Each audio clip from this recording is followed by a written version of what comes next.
Oi meninos, tudo bem? Como que estão as coisas aí? Como é que vocês estão em casa? Eu espero que vocês estejam aproveitando esse tempo para estudar um pouquinho, passar um tempo com a família um pouquinho, aprender novas maneiras de estudar, né? Eu sei que esse é um período estranho, né? Eu nem vou dizer que é conturbado, porque cada um está vivendo a sua própria experiência em casa, mas de toda forma é um período estranho. E eu queria, antes de qualquer coisa, passar uma mensagem para vocês de tranquilidade, de calma, de saber que vocês podem contar conosco, os professores de vocês, que nós estamos aqui para ajudá-los, né? Essa é uma novidade para todo mundo, é uma novidade para a gente também, mas nós estamos preparados para auxiliar vocês, ok?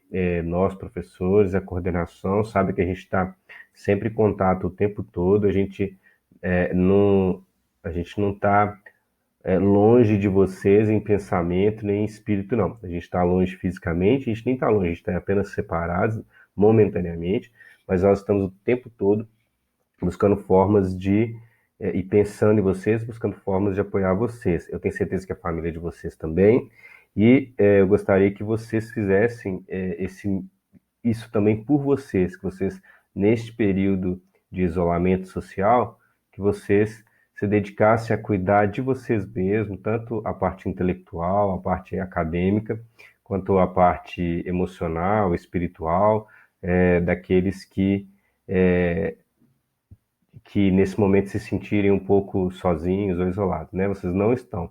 Estamos todos juntos nessa aventura que a gente está vivendo, né? Vamos encarar assim como uma aventura, como se a gente estivesse fazendo uma viagem que a gente nunca tinha sido feita antes e que ela tem momentos de muita descoberta, de muito aprendizado, momentos de tensão também, mas sabendo que no final essa viagem com certeza vai terminar boa, né? O mesmo a gente não pode dizer da viagem que os personagens do nosso livro vão fazer, né? Olha só, eu queria transportar agora vocês um pouquinho para o universo deste livro aqui, que é o nosso segundo livro da etapa, né? Nós já lemos o primeiro livro, que é um livro de poemas do Carlos Drummond de Andrade, representando uma parte da nossa matéria, que é o estudo do gênero lírico. Agora, para a gente conhecer um pouquinho mais do gênero dramático que nós estudamos, é interessante que a gente leia uma peça de teatro para, né, para conhecer na prática esse tipo de obra. O que a gente está lendo aqui é O Alto da Barca do Inferno, ok? Como vocês já sabem, vocês já devem ter começado a ler, até porque nas atividades da semana passada eu pedi que vocês lessem a primeira parte e fizessem algumas atividades.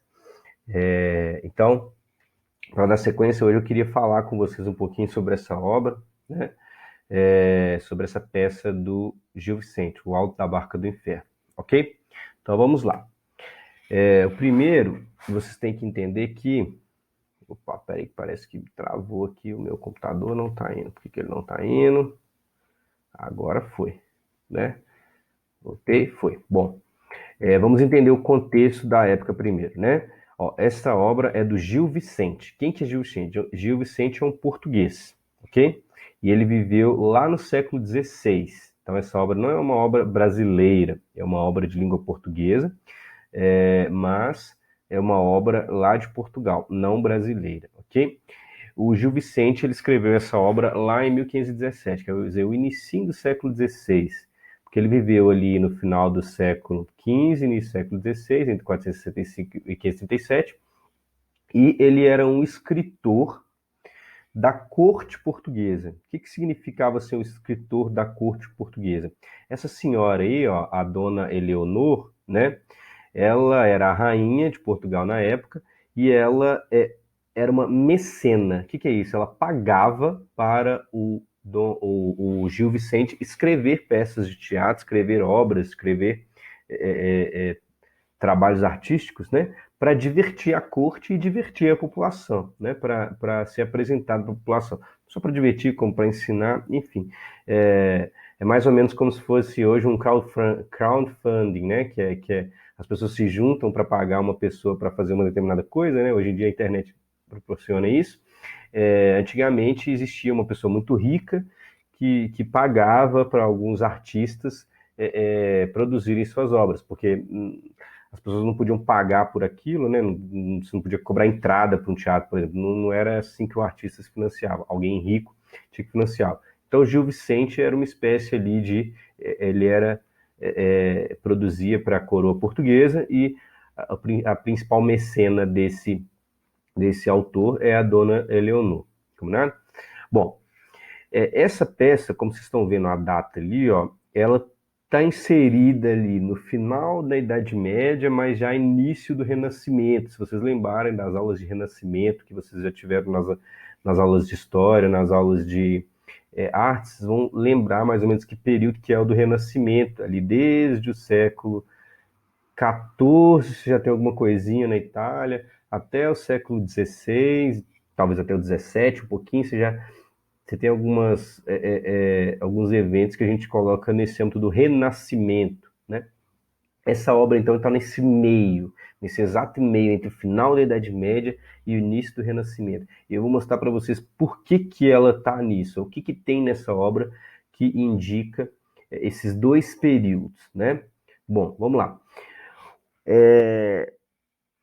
Uma das coisas que a obra se insere, porque a obra se insere na Idade Média, é pensar que ela é um auto. O que ela é um auto? O auto é uma peça teatral usada pela igreja para educar os fiéis. Pensa bem, naquela época, né, as pessoas não sabiam ler. Os mais pobres, quer dizer, a plebe, a burguesia nascente, uma burguesia que está nascendo ainda, né, mesmo as pessoas mais ricas, até alguns membros da nobreza, eu ouso dizer que essas pessoas não sabiam ler. Então, não se pode pensar que elas poderiam estudar, por exemplo, as doutrinas católicas, sobre o catolicismo. Elas não tinham condições disso. Elas precisavam que alguém os ensinasse, lhes ensinasse esse tipo de conhecimento. Então, esse conhecimento era aprendido na igreja, mas também poderia ser aprendido em situações mais informais, como a execução de uma peça de teatro, né? Por isso que o Gil Vicente é considerado um expoente do teatro popular, porque ele tem essa característica de levar essa obra, as suas peças de teatro, para o povo, para o público comum, né? Para que todos pudessem assistir, né? Daí essa característica, daí o fato de ele usar um alto, que é uma peça educativa da igreja, uma peça que é para todo mundo, né?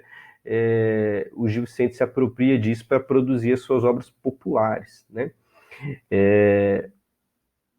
Tá, mas vocês devem já ter lido a peça e devem ter percebido o seguinte: é uma peça extremamente simples. Como assim? Olha, eu posso garantir para vocês que se a gente quisesse montar essa peça em sala de aula, a gente conseguiria com uma facilidade muito grande e a gente não ia gastar dinheiro nenhum. Como assim a gente não ia gastar dinheiro nenhum? Bastam os personagens. Não existe nenhum cenário complexo. O que nós temos lá na obra? Só dois barquinhos, né?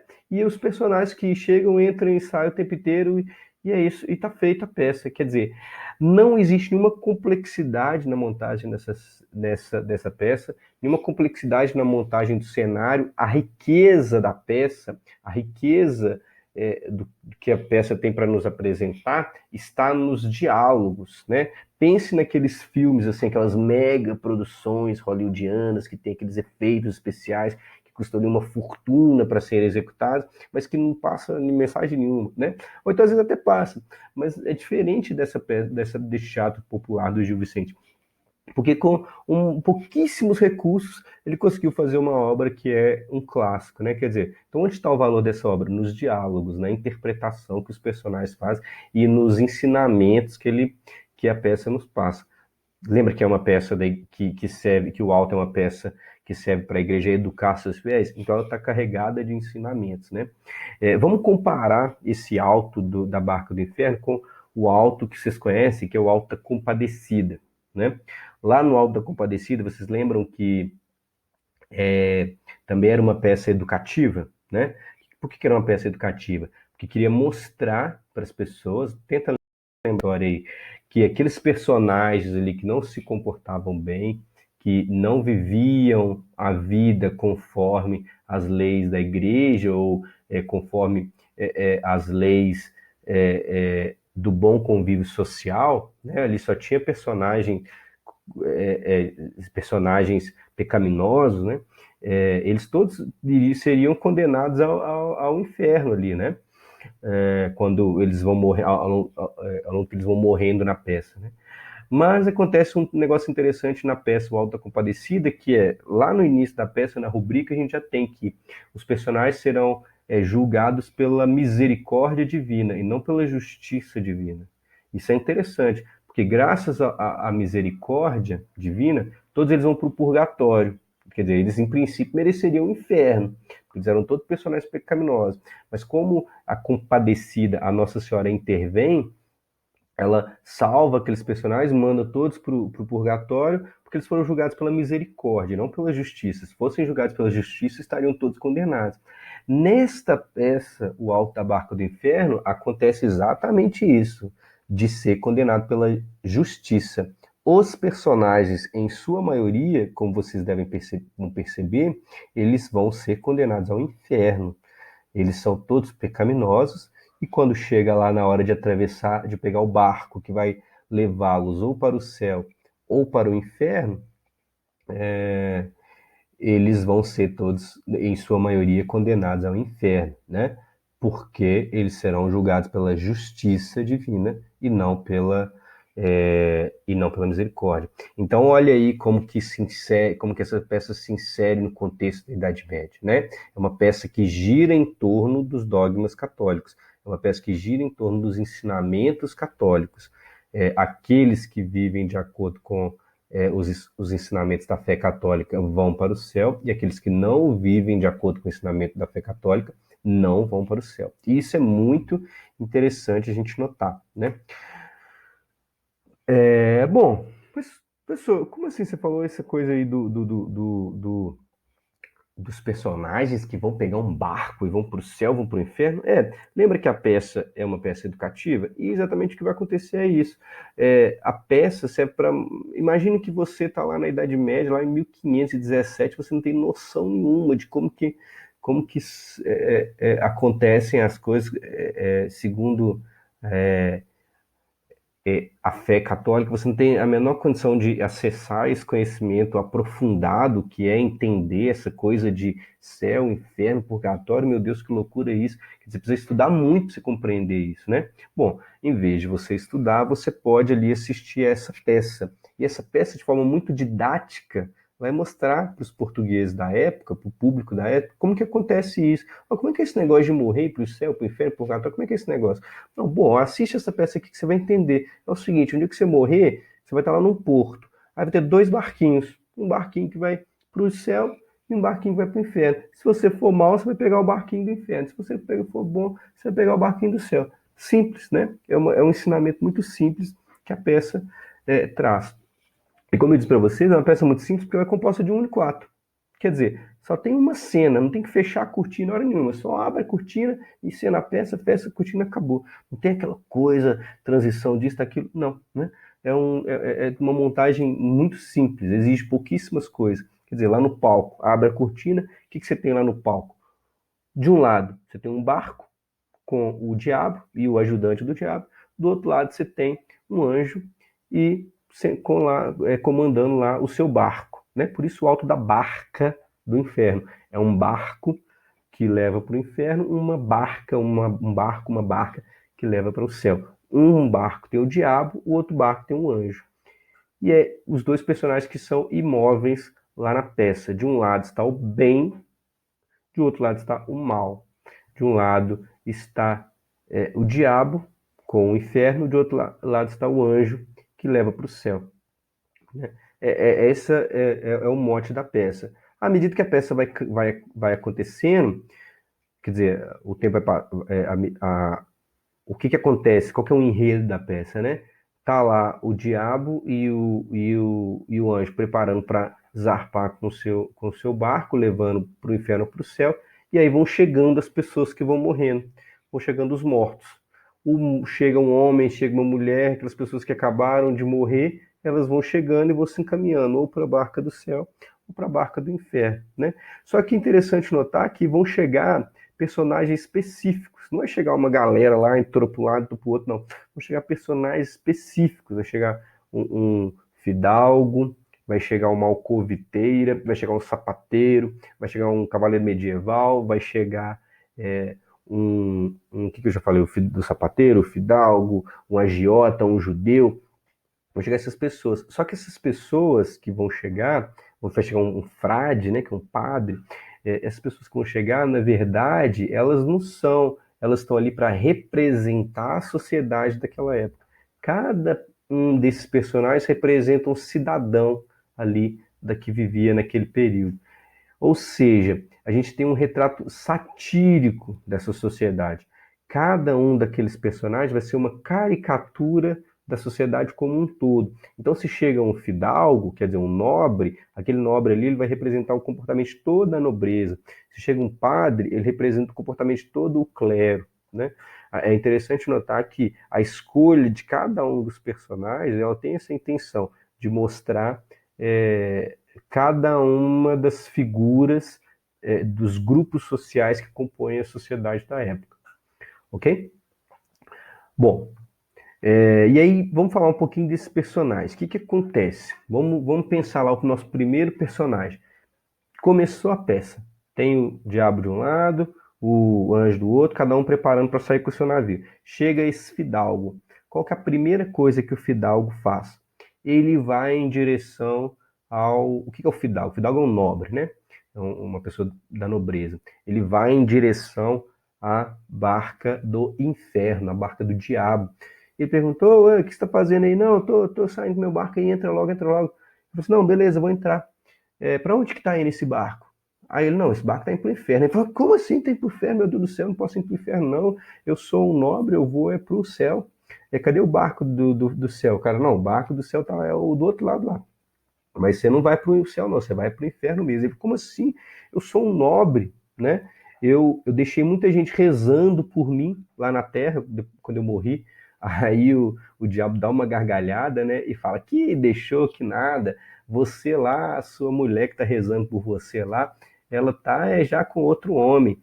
Quer dizer, é uma peça também de comédia, é uma cena cômica, né? Se vocês lerem essa peça com um olhar despido de preconceitos, que eu tô lendo uma peça que é um clássico, meu Deus, esse negócio deve ser chato para danar, de jeito nenhum. Se você ler com atenção, você vai parecer que você está assistindo a uma cena ali aquele programa do SBT lá, que é a Praça é Nossa, né? Tem uma pessoinha que fica sentado lá no meio e vão chegando personagens, conversa com ele ali, faz uma graça e vai embora. E o que acontece é isso. Quer dizer, lembra que eu falei com vocês que a peça está num período de transição da Idade Média para a Idade Renascentista? Olha que interessante. O Gil Vicente, ele se permite fazer ali com esse tema da igreja e esse tema da nobreza uma cena cômica, né? Quer dizer, ele coloca graça nisso. Talvez isso aí numa Idade Média mais aprofundada, isso aí não fosse permitido. Mas agora que você está num momento de transição, já é possível, de alguma forma, tratar esse tema com essa leveza, ou talvez até com essa crítica social que o Gil Vicente coloca, né? Mas o fato é que o diabo vai lá e fala que o Fidalgo praticamente fala que ele está sendo chifrado lá. Chifrado não, porque ele já morreu, mas que a mulher dele não estava nem aí para ele e tal. Né? E aí é curioso nessa cena com o Fidalgo que o diabo até fala que o pai dele estava lá. Fala, não, entra aí na barca do inferno que seu pai também está aí. Aí ele fica, ai meu Deus, meu pai também foi pro inferno. Seu pai também foi pro inferno. Quer dizer, o Gil Vicente está querendo representar aí todos os membros da nobreza que não são pessoas boas, que seguem a fé católica, mas que são pecadoras, né? Aí o Fidalgo ele vai até lá na barca do inferno e na barca do céu perguntar pro, pro anjo, eu não posso entrar aí, não. Aí o anjo fala, não, você é uma pessoa muito soberba, né? Talvez seja uma pouco humilde, as pessoas soberbas que não são humildes, elas não vão para o céu. Então o nobre, ele se achava ali alguém, né, especial, mas na verdade, quando você for prestar contas para a lição que o Gil Vicente está dando, que a igreja está dando aqui. Quando você for prestar contas para Deus, a sua posição social de nobreza aqui na Terra não vai contar nada. Muito pelo contrário, se você for um nobre, ou seja, se você tinha aquela postura de soberba, isso é pecaminoso e você vai acabar sendo condenado ao inferno, né? Bom, e aí o nobre não tem o que fazer, ele aceita, entra para a barca do inferno e vai lá mesmo, né? E é curioso que lá no inferno, em várias outras passagens, ele vai continuar com essa sua atitude soberba, né? Várias vezes ele vai falar assim de forma grosseira como se estivesse mandando no diabo, e o diabo vai corrigir, falar, você fala direito comigo aí e tal, né? Não é assim que você fala comigo, não, porque ele tá acostumado com esse jeito, né? Mandão dele, assim, por ter sido um nobre na vida toda. Né? O segundo personagem que chega é um agiota. Vou passar para cá para vocês poderem acompanhar ali.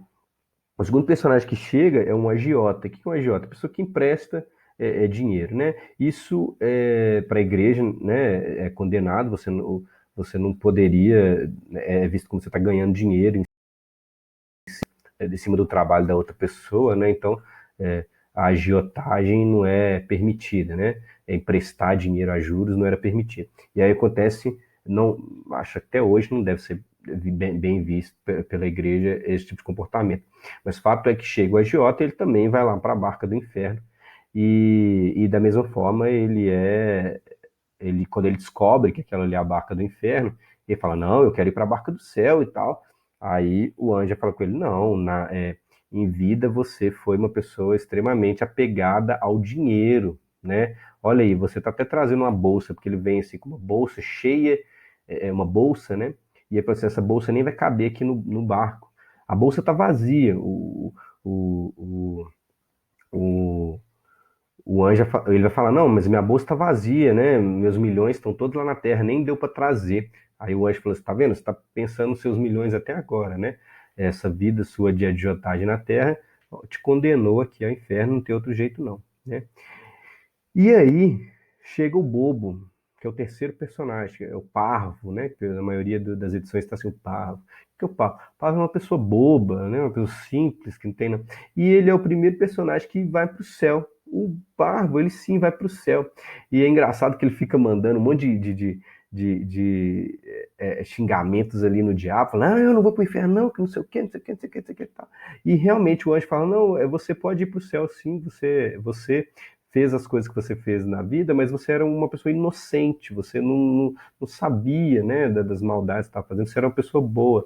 Quer dizer, então, a mensagem que a igreja está passando é que aquelas pessoas inocentes, aquelas pessoas que talvez em vida sejam consideradas bobas, aquelas pessoas que a gente chama de bobo, que é o bobão ali, que não faz mal para ninguém, mas na verdade esse comportamento é um comportamento positivo, porque se você não faz mal para ninguém, isso deveria ser bem visto, né? Então, aquele que é considerado bobo aqui na Terra é visto com bons olhos nos céus, né? E aí, o próximo personagem que chega é o sapateiro. Ele chega carregando formas de sapato. Isso é muito legal. Ele chega carregando as formas de sapato e o sapateiro é mais uma das pessoas que não pode entrar no céu. Por que ele não pode entrar no céu?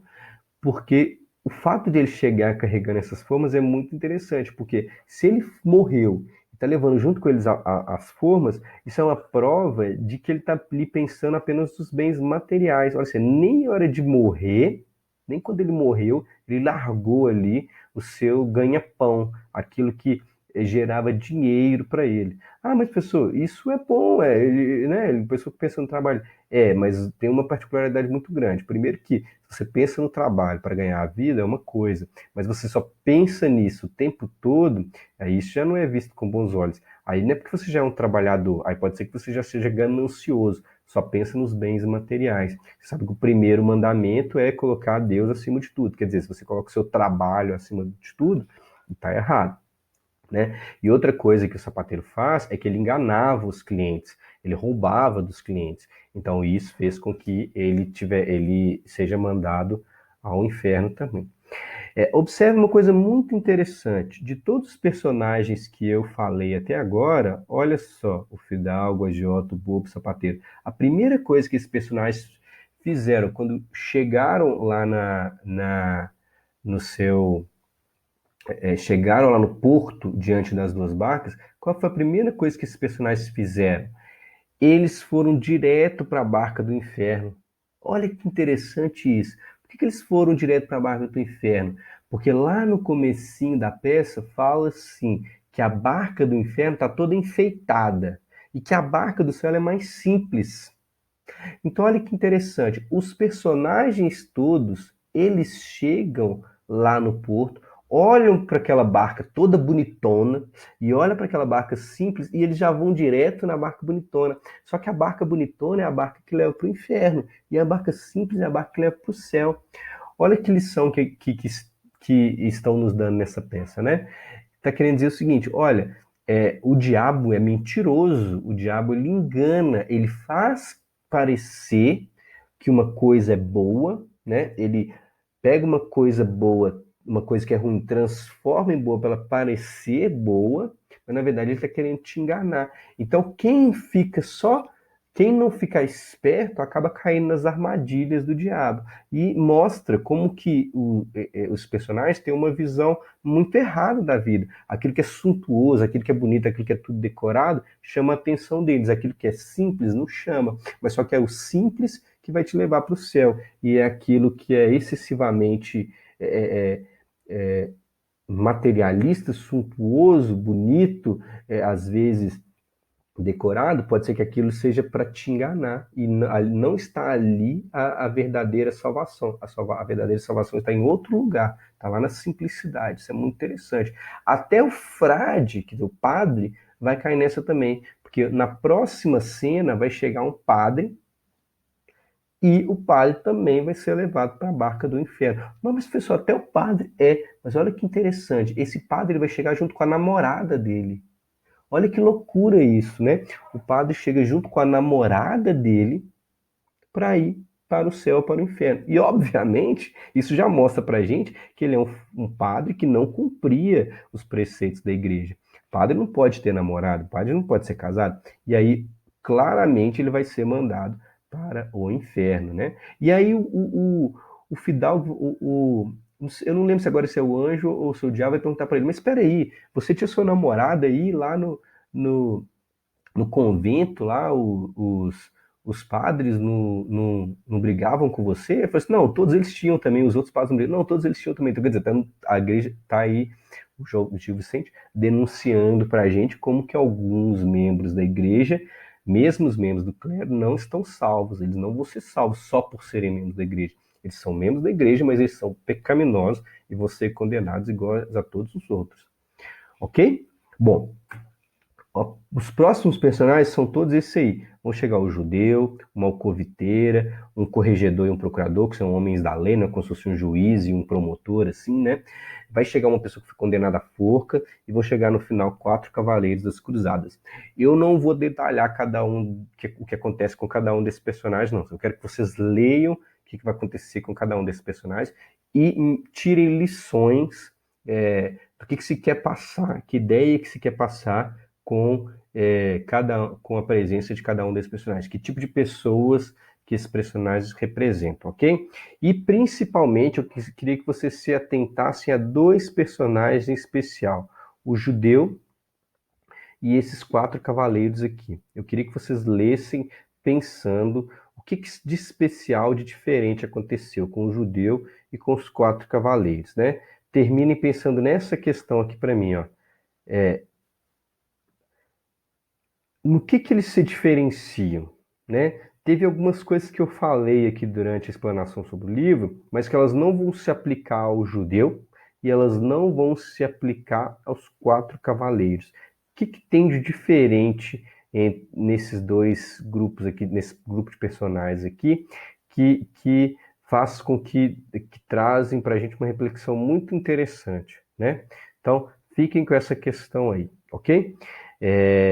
Bom, por hoje foi só isso, né? Espero que vocês tenham, que eu tenha elucidado bastante para vocês o livro, que vocês possam ler com mais calma. Às vezes a linguagem dele não favorece, porque é um livro mais antigo, né? A maioria de vocês tem uma edição mais recente, mesmo assim, às vezes a linguagem pode dificultar. O fato de ser escrito no formato ali de diálogos também pode dificultar a compreensão, mas espero que eu tenha ajudado vocês a entender melhorzinho. Leiam essa parte final, porque eu li a primeira parte, agora vocês leem essa segunda parte, e tentem entender sozinhos agora e fechar a compreensão desse livro, ok? Qualquer coisa a gente está aqui para o que vocês precisarem, vocês sempre podem contar com a gente, vocês sabem disso, ok? Então um abraço, fiquem com Deus, fiquem tranquilos, fiquem em casa, se protejam, proteja sua família, proteja quem você ama. A próxima, que é muito em breve, podem ter certeza, ok? Um grande abraço.